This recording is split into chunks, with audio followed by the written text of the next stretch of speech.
Russ doesn't believe in oil. Not the brand, the whole concept.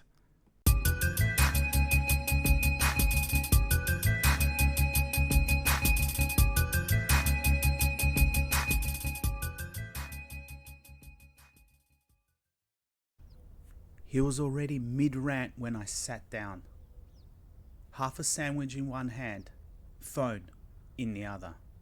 Angled like he was preparing to show us something important, but not quite yet. They want you to believe oil breaks down, that it just wears out after a few thousand Ks. It's fear marketing, engine anxiety. No one replied. Callie scrolled.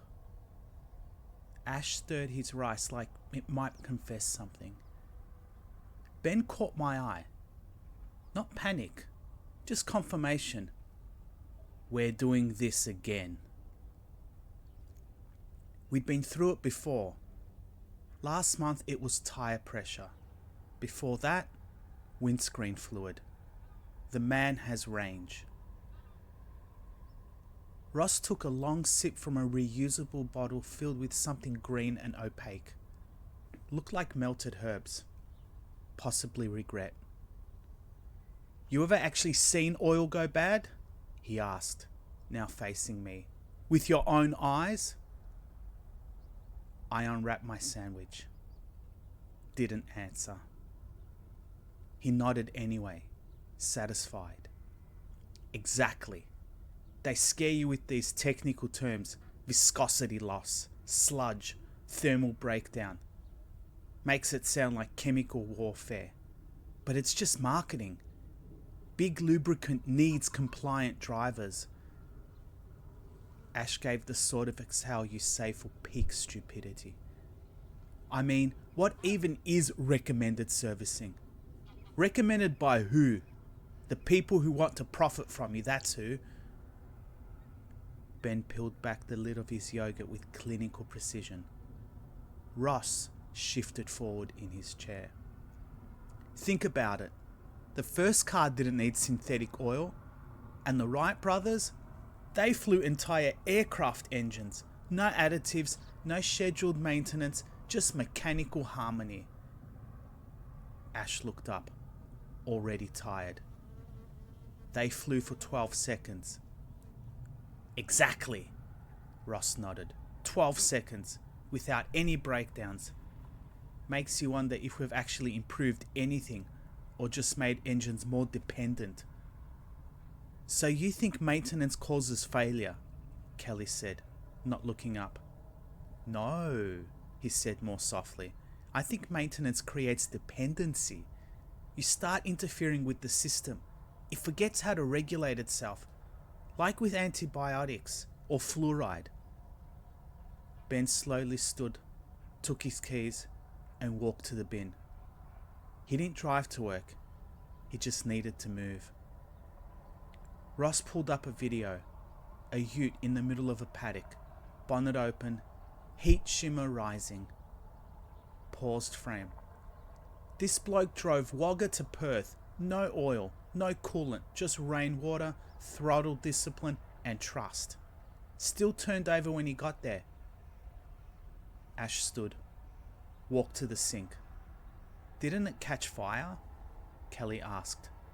Battery issue, Ross replied, without flinching. Unrelated, but of course they blame the oil, spun the whole thing. That's what they do. Who's they? Ash called from the sink. The industry, dealerships, all reading from the same manual. They need you to panic. That's how they sell the system.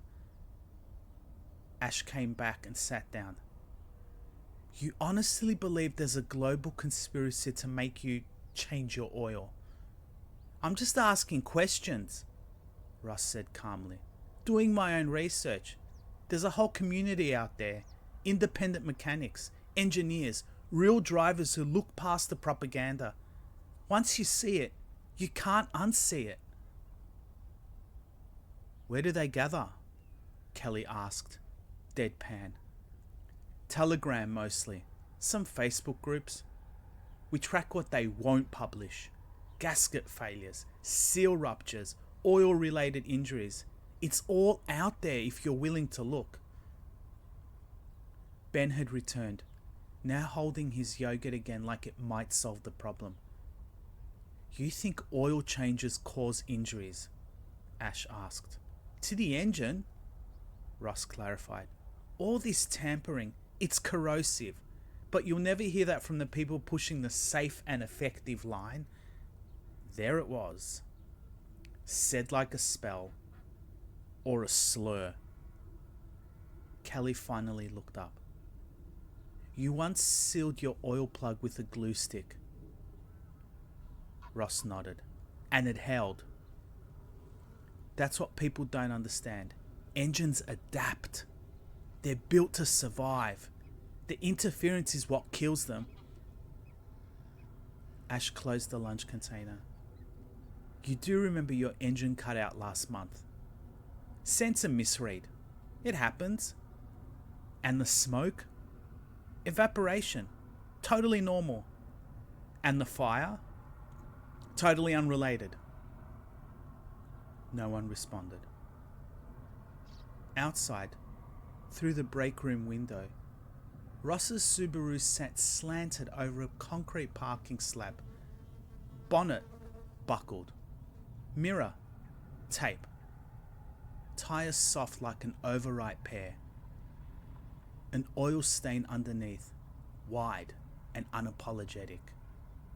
On the bumper, trust the engine, not the industry. And no oil, no lies. Still runs like a dream, he'd say. Every time. 2 weeks later, Ross messaged the team group chat. Anyone know what this light means? The image was mostly smoke. If you've made it this far, I've got more content you might enjoy. Hit the like button if you found this interesting, and take a look at the videos on your screen for more. Trust me, you won't want to miss them.